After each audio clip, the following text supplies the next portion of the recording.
Warning, this video contains mature language and some content that may be disturbing to some.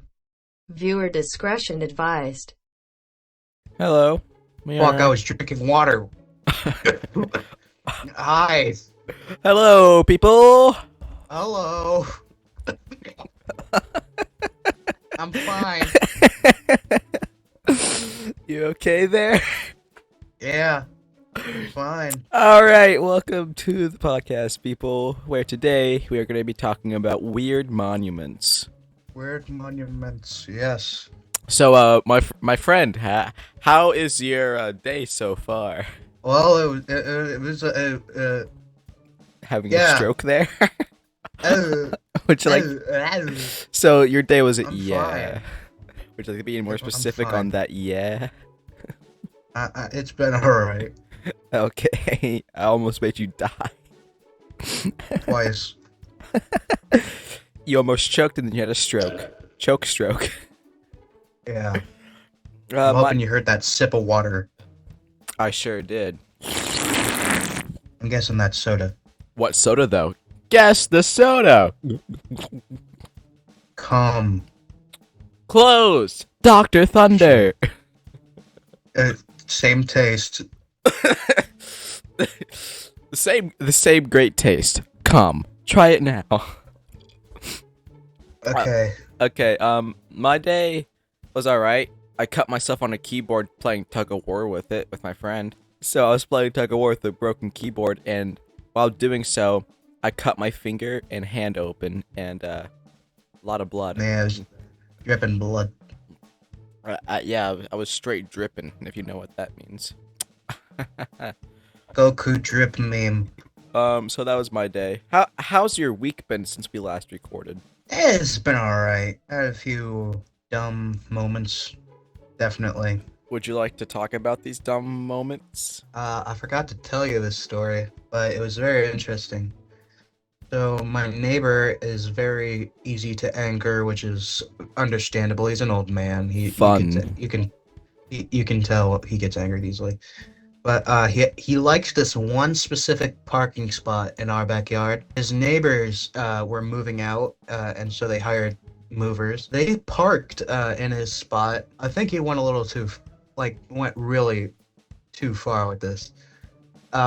He got so fucking angry when he found out that the movers took his parking spot. He started cussing them out, swearing at them, and I believe at one point he just straight up called the police.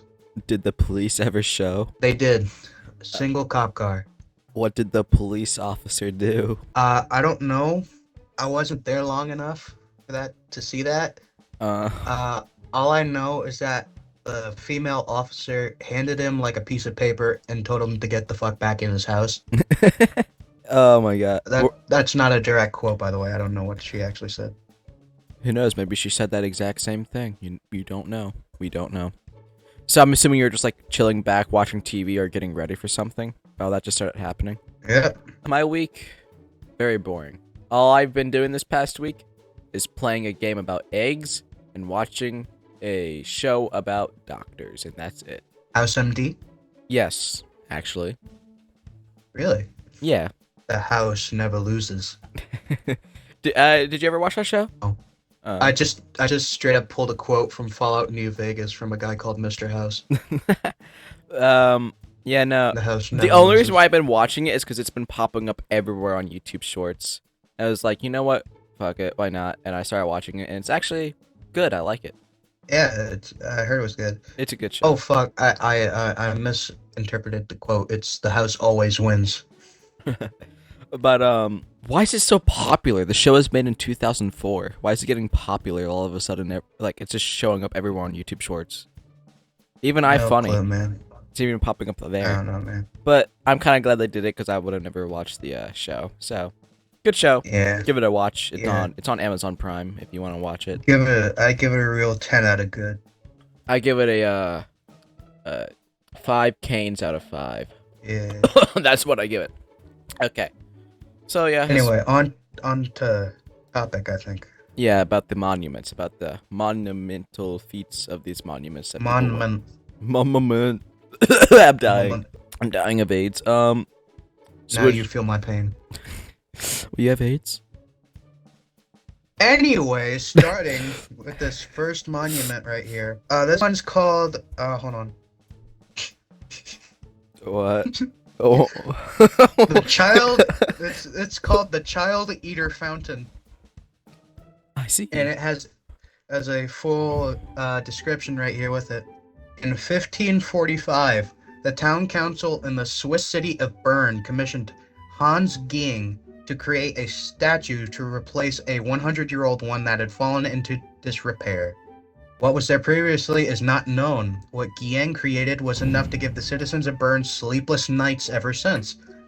The statue depicts a giant man eating a baby. He's holding another terrified infant, as well as a sack also filled with babies. It is unclear what the meaning behind the statue was intended to be, except perhaps, don't bring your children to Bern if they cry. The giant appears to be relishing his meal greatly as he swallows the head of a child. The Kindle Fresher Brunner means ogre fountain or child eater fountain is said to be cursed according to local tradition.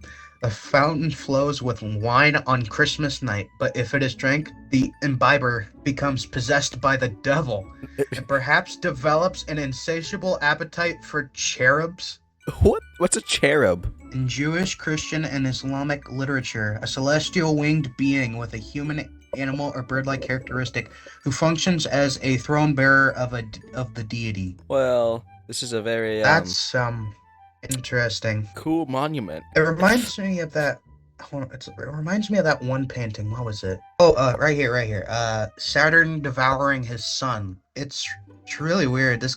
The painter had a lot of fucked up stuff inside of his head. He was really fucking depressed.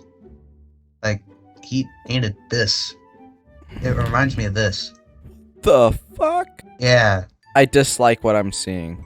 Yeah, that's Saturn. Don't worry about him. He looks happy. He's He smiling. probably had a lot of similar stuff in his head when he was making the statue. In a weird way, I like it, but in a weird way, I don't like the painting. The painting scares me more than the statue. Okay. Next monument, I guess. This one is called the Alton Barnes White Horse. What's the white?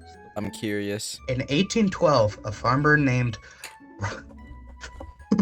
Robert Pyle paid the grand sum of £20 to a man named... No, that's not his actual name, is it? Jack the Painter.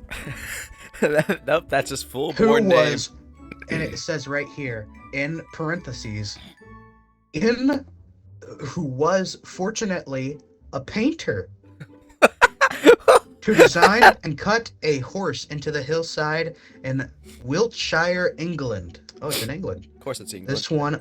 This was one of the 9 horses that were cut into the hills in this area during this time. No one seems to know why. So there's 9 of them. Apparently, yeah.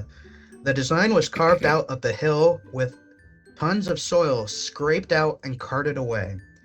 It was then packed with chalk. It's chalk. Fun. So that it stood out in stark white against the green hills and could be seen from a great distance. Jack the Painter, however, was something of a con man and subcontracted the work to another man who abandoned the job halfway through. After Jack had made off with all the money, despite its inauspicious start, the Alton Barnes White Horse was finally completed after Robert Pyle paid again for it to be constructed. The horse measures roughly 55 meters, for those who don't know, 180 feet high, and 49 meters, 160 feet long. It has been relined with chalk a number of times since it was created, and can still be seen galloping across the Wiltshire Downs looking for its companions today. I wonder if you can see it in an airplane. Probably, yeah. I feel like low enough, maybe. I mean, have you ever been in an airplane? No, fuck that. Well, I've been in an airplane like 3 to 4 times, and you can actually still see a lot when you're in the airplane. Because when I'm traveling over, America, I guess, in the airplane, you can, see all the squares and shit. Literally everything is just squares. That's all it is. Squares after square. Even in rural areas, it's just square. Yeah. I bet you could probably see this horse from the airplane. Probably, yeah. But airplanes eventually get to like a jumbo jet gets eventually to a certain height where all you see is just cloud. Yeah. But yeah. This is kind of like a depressing story, isn't it? Like a single horse like galloping, waiting to see one of its 8 friends, because Interesting. it was the only one that was created. That's kind of depressing, isn't it? Huh. Okay, ending off on that depressing note. Here's the next weird monument. It's called a giant thumb. I like the person standing next to it. That's for reference. I like the reference. Is it gold or is it plated with gold? No clue. Okay. Caesar Baldacchini was a French sculptor and part of a New Realism, basically, movement. This French art movement created pieces using unusual materials. Baldacchini crafted a number of startling statues from compacted cars and other pieces of junk. One of his most famous works, somewhat undramatically, is a thumb. Standing 6 meters, 20 feet high, the cast bronze statue of the artist's own thumb is the second one he produced. The original was 12 meters, 40 feet tall. Baldacchini famously did not discuss the meaning of his work. However, it seems clear that the meaning of his artwork is, well, thumbs up. There's a porn ad right there. Okay. Convenient. Anyways, thumb. I like it. Something about it I like, but I also hate it. It looks like fish skin too. I don't know. It's made of a bronze. Oh. It looks gold, but it's just bronze. 20 It's- feet tall, too. It's the Statue of Liberty's thumb. It fell off during transport. Statue of Liberty's green. Well, it's also copper. And it was originally copper colored, but, you know, weathering it. Yeah, I Stuff. did see that in history class, didn't I? Yeah, it does that, doesn't it? Yeah. It mostly turned green overseas because going overseas, the salt water. Hey, the Statue of Liberty's a monument. Yeah. What's your opinion on the statue of Bibbidi? The Bibbidi statue. It's all right. It is definitely a big piece of like our history and stuff. Green lady. Green lady hold a book and raise torch. Woman is standing big and tall. Okay. Speaking of hands and fingers and thumbs, this one's called the Hand of the Desert. The Atacama Desert is one of the driest and most remote places on Earth. Some parts of the desert have not seen rainfall in decades. It is not the sort of place that would attract a lot of visitors. It was a strange choice of venue. Therefore, for sculptor Mario Irarrázaval, shut up. His name's hard to pronounce. When Fair choosing enough. where to put his... Hold on. I have an idea. Google Translate. Irreversible.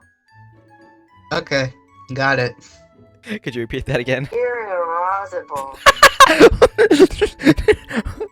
I'm sorry, what was that? Irreversible.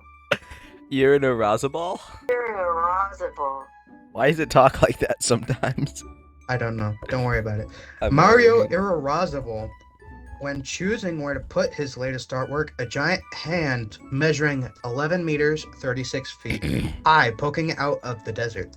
The hand is said to represent all the victims of torture and injustice who suffered during the military regime in Chile and symbolize their indomitable spirit and the power of love to triumph over evil.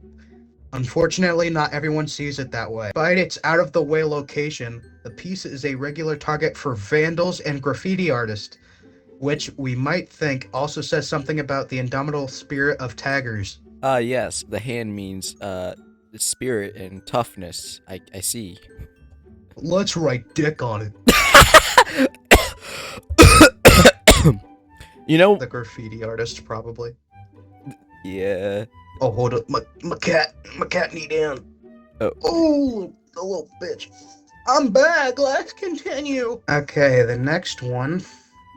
is called The Hanging Man. Don't worry, it's not about suicide. Okay, for a second there, I thought that was actual rope around his neck. Okay, no, it's just his arm. No, it's his hand. Okay, if you walk down the street in the Old Town district of Prague, you might be startled to see a man suspended, one-handed from a flagpole. Emergency services have received several calls from concerned bystanders who believe that they were witnessing a suicide attempt or a man in desperate trouble. Fortunately, they were not. What they were actually looking at was a statue of Sigmund Freud, created by David Kearney. Why Sigmund Freud? The piece is said to represent Freud's pathological fear of death. The man who spent his life interpreting the fears of others had a morbid dread of death. Kearney is no stranger to controversy. No shit. He was the artist responsible for painting a Soviet tank pink. The tank was part of a memorial installed to celebrate the liberation of Prague after World War II. Kearney was arrested and briefly incarcerated for vandalism. What the? I'm sorry. What? He just really does not give a fuck, does he?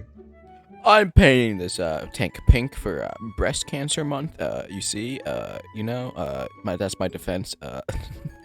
Like, like imagine having to go up to a roof just to sculpt that statue right there. Oh my god, that's just. Like, it's being suspended by a flagpole that could drop at any moment. Honestly, if I saw that for the first time, didn't know what it was, I think it'd be a man committing suicide. Because if you look at it from an angle, it looks like a rope is hanging his neck and his neck is tilting downwards, you see? Why Sigmund Freud? Out of everyone. It's said to represent his fear of death, apparently. Well, no shit. Anyone would be scared of death if they're in this. I don't know. The next one here is called The Sinking Library. And as you would expect, it is, let me read the description for this one, if you please. Okay.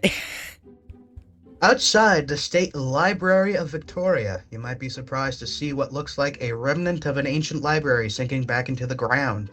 Constructed from a Port Fairy bluestone, the structure is 7 meters, 23 feet wide. Created by Petrus... I don't know why that last name makes me fucking laugh. What's the last name? Petrus Spronk. Sprunk. Oh. The piece named architectural. Sprunk. Just imagine. That's a Pokemon. No, just imagine you're like, let's say you're a receptionist at a hospital, and someone comes in, quick, my wife, Mrs. Sprunk is giving birth, and you start bursting out laughing and shit like and that. The doctor's like. My wife Sprunk is dying of cancer. Why are you laughing? Did you shit your pants? What was that? No. It's like a. Okay. I thought you shit your pants. No, like. You know what? That's just equally as disturbing if the doctor shits their pants while they're talking to you.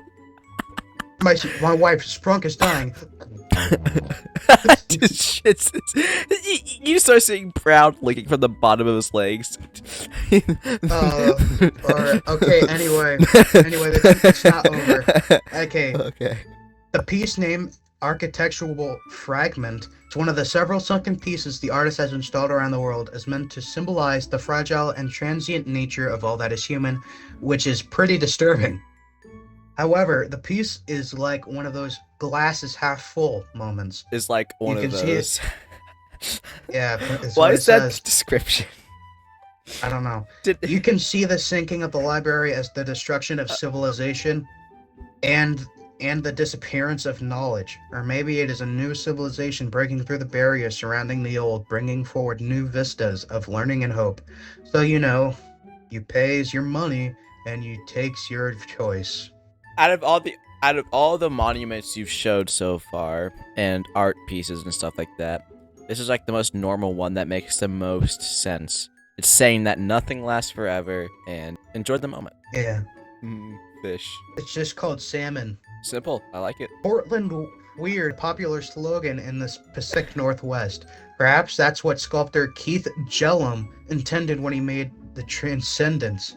The sculpture portrays a huge metal salmon being thrown through the corner bricks of the South Park restaurant in Portland. The 11-foot bronze sculpture is a reminder of Portland's unique foodie culture. I wonder if anyone lives in there. I have no clue, man. And if they do, can they see the fish? Probably, man. This one has like very little explanation to it. I like it though. Yeah.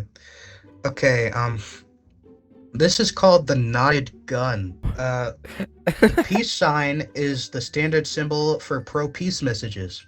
That's not the case outside of the United Nations headquarters in New York.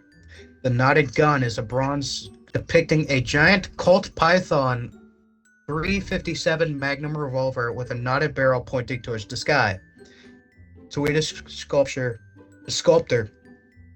Frederick Reuterswärd created it after the death of John Lennon. It has since been donated to the UN as a pro-peace symbol for world leader. It's a cool statue. I kind of like it. Ooh, I found a monument. You want to see it? Peanut. This one's called Jimmy Carter Peanut. It stands at 4 meters, 13 feet, and it can be found on the side of road in Plains, Georgia. It was constructed it was constructed in Indiana in 1976 to honor Jimmy Carter's visit to the state during the presidential campaign tour. Oh, apparently Carter was a peanut farmer. This one is called Corporate Head. I like me some corporate head. Work got you down? You might want to head to the Ernst & Young building in Los Angeles. That's the home of the corporate head statue created by Terry Allen. The sculpture depicts a headless businessman with his head stuck in the side of the building. The sculpture is a critique on corporate America and its impact on the average worker. Alright, this one is just called Giant Fork. Oh gee, I wonder what it's gonna be. A spoon! What? Oh. Wow, it's just a giant fork. Yeah. The Show Me State isn't messing around. The Giant Fork sculpture is a 35-foot, 11-ton depiction of everyone's favorite utensil. The fork was once located outside a new defunct restaurant, but has since been moved near a 3-story ad agency building. A plaque dubbing the work the world's largest fork accompanies the sculpture. I like it. It's probably my favorite monument here so far. Imagine you just go to work to a place and there's just a big-ass fork out there, man. I mean, has anyone ever tried to eat with the fork? Gee, I wonder if someone could lift that 11-ton fork. A giant. Okay, this one, it's called Metamorphosis. Oh no, I'm scared. It's a bit weird. Okay, I thought it was gonna be much worse. It's metamorphosis. Never mind. Okay. Much like metamorphosis has to do with transformation. The 14-ton sculpture consists of roughly 40 steel pieces grouped into segments that rotate. When the pieces come together, they form a giant mirrored head that spits water into a pool. That's actually Metamorphosis. Cool. Metamorphosis is large, strange, and most importantly, mesmerizing piece of art. That is actually really cool. Yeah. That's the coolest one here. All the things rotate. That's it's like a. That's awesome. It's like a Rubik's cube. This one's got to be my favorite. Right next. Oh no, this one's gonna be the scariest, I bet. Oh no, it's not. It's called Shit Fountain. Beautiful. It's beautiful. Jersey. It's beautiful. S. Kanar got a little tired of dogs defecating in his Chicago, Illinois neighborhood.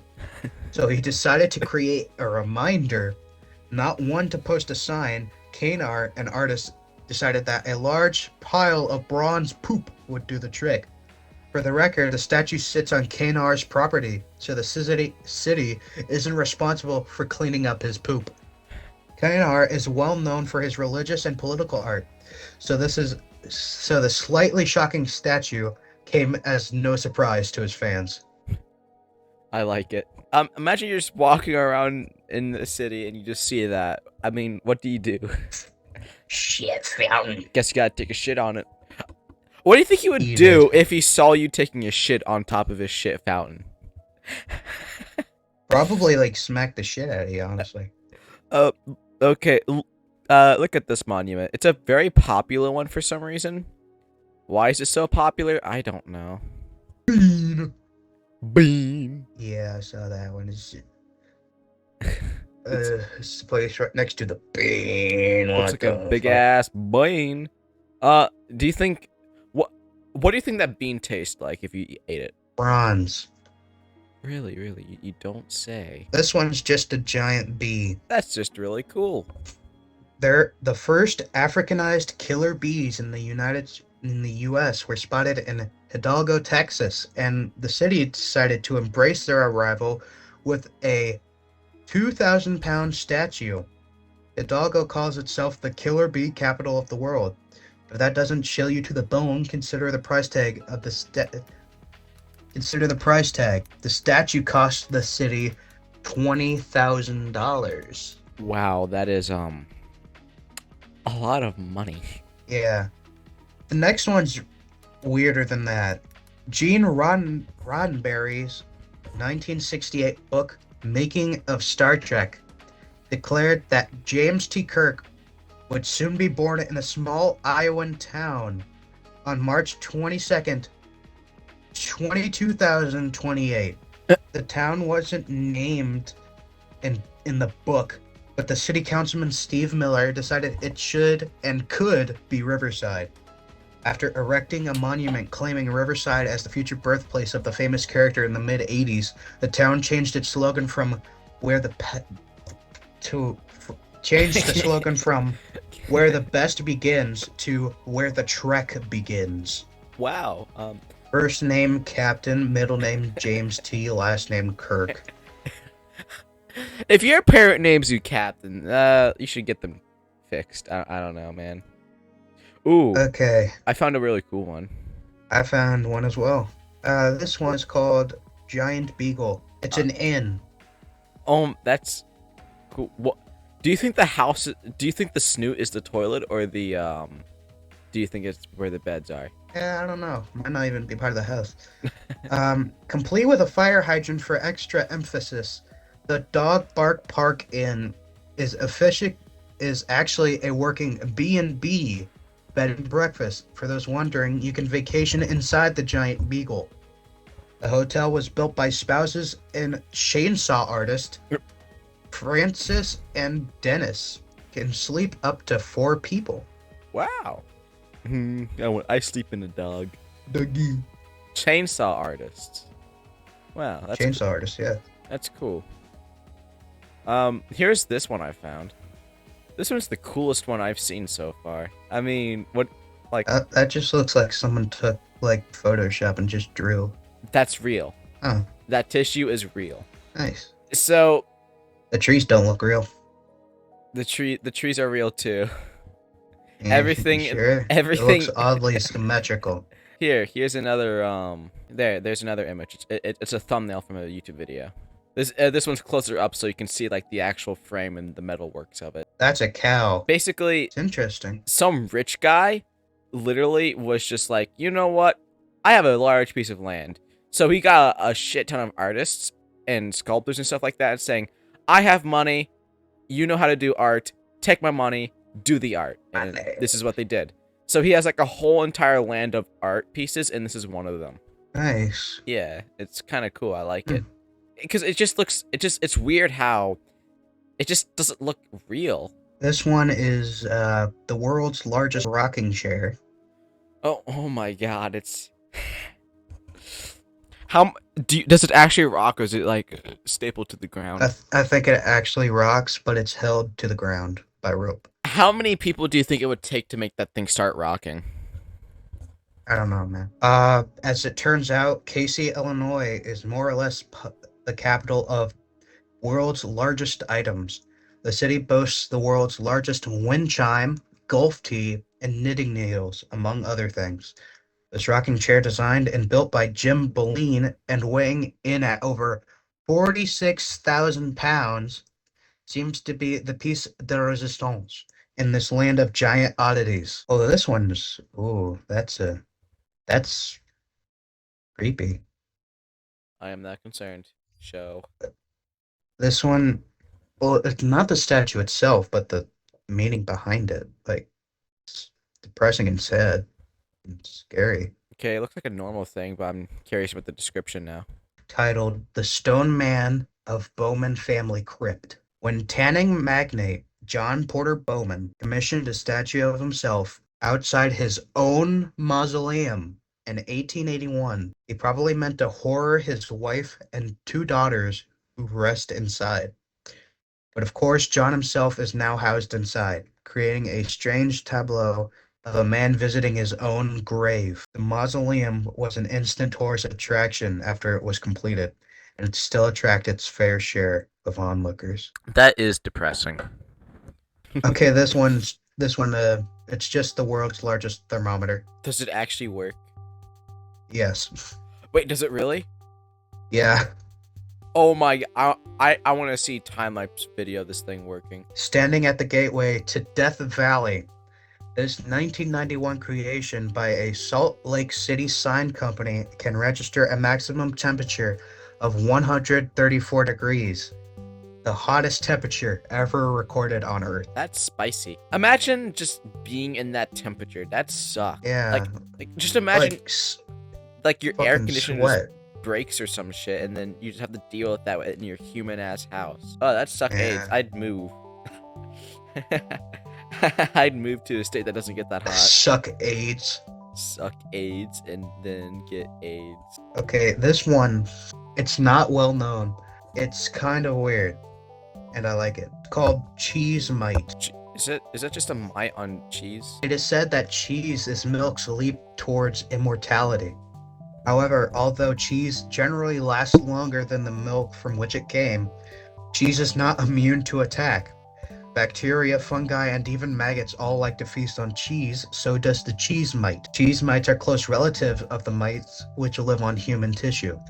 They love to eat protein and fat-rich foods, whether that is dead human skin or a rich cheese. Due to their proclivity to poop in the cheese and open holes that let fungi and bacteria in, a colony of cheese mites is generally considered a bad thing, but not always. Really? Some cheeses are thought to benefit from a mite infestation. One comes from Germany and is called Milbenkäse mite cheese. The cheese makers of Werschwitz specifically add mites to their product to help age the cheese. Up to a year after the mites have been feeding on the now black cheese, it is eaten by humans, along with the mites living on it. To celebrate the creature's role in this culinary delight, the cheese makers have erected a statue to the humble cheese mite. Man, cheese is made in very weird ways. Like, do you know there's like cheese that's made from like a goat, like a baby goat's stomach? I think they like give like the baby goat milk or some shit, and then after digesting it, they kill the goat and then take the contents out of the stomach, and then like turn into cheese or some shit, then eat it. That method of cheese making is now illegal in many places of the world now. Yeah. Anyway, you want to end off on a depressing note? Sure. Oh, I see a dog. Okay. I'm already sad now. Yeah. Oh no. Although other animals had been launched into space, Laika, the dog, was the first animal to be sent into orbit around the Earth. This was quite the achievement for a stray dog found living in the streets of Moscow. Unfortunately, it was an honor that Laika did not live long enough to appreciate. There was never any plan to retrieve Laika from space, and so the mission was only going to end in her death. Laika survived on Sputnik 2 for around 5 hours before succumbing to overheating. It was only in 2008, 51 years after her flight, that a memorial was put in place to celebrate Laika's flight. Placed outside a military research station, the statue shows Laika perched on a rocket, which transforms into a hand that cups the dog.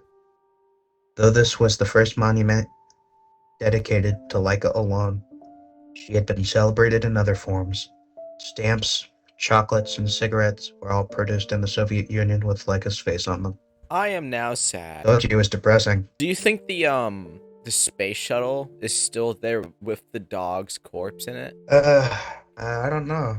Because if the dog's still in there, it probably wouldn't be very safe to go in Oh, there. at all. Oh, Cause it's not in orbit anymore. uh, The Sputnik 2 decayed and it re-entered Earth's atmosphere on the 14th of April, 1958, after 162 days in orbit. did they go retrieve it or did they just? Yes, they went and got it and put it in the museum. Oh, that's cool. Well, it impacted in the Amazon region of South America. I wonder what was going through that dog's mind Like when it was in panic, space. extreme panic and confusion, I guess. Probably mostly panic because one, zero gravity. It's a dog. Dogs and animals do not understand the concepts of no gravity because they evolved to live off of gravity. Everything on this planet has. So when you throw something that doesn't have the basic concepts of gravity itself into an area that doesn't have gravity, it's gonna be scared, like terrified. Yeah. Oh my Yeah. god. Because like I saw videos of astronauts being stuck in an infinite spinning loop because they got themselves in like the middle of the space station and they couldn't grab anything, so that someone had to come help them to get out of that because they got stuck in like the spinning loop of loopiness, I guess. Feel bad for that dog now. And that's not the only animal they sent up in space either. Yeah. Oh my god, oh my god, I feel like I'm gonna start crying right now, man. I just looked up "Rest in Peace, Leica." This was the first thing that showed up. Let's stop being sad. No more sad. It stopped me. Upset. I think we should end it off here Yeah. before we keep getting even more sad, and our audience is now sad as well. Sorry about this. This video is dedicated to Leica. Dog was the first animal to go into orbit. Rest in peace. Let's get back on the ending of the video. So this has been me and my friends entertaining, but then eventually sad. Yeah. The history and weird, strange monuments. Most of them you probably never heard of. I've never heard of many of these. And if you have a choice to visit one of these, you should probably go visit them because they're pretty cool by the looks of it. Do you have any last words? Same outro as always. Spread those cheeks. I'm about to come buckets. And rest in peace, Leica. I guess my last words will be see y'all next week. Sorry for making you sad. Yeah. Bye bye. Bye bye.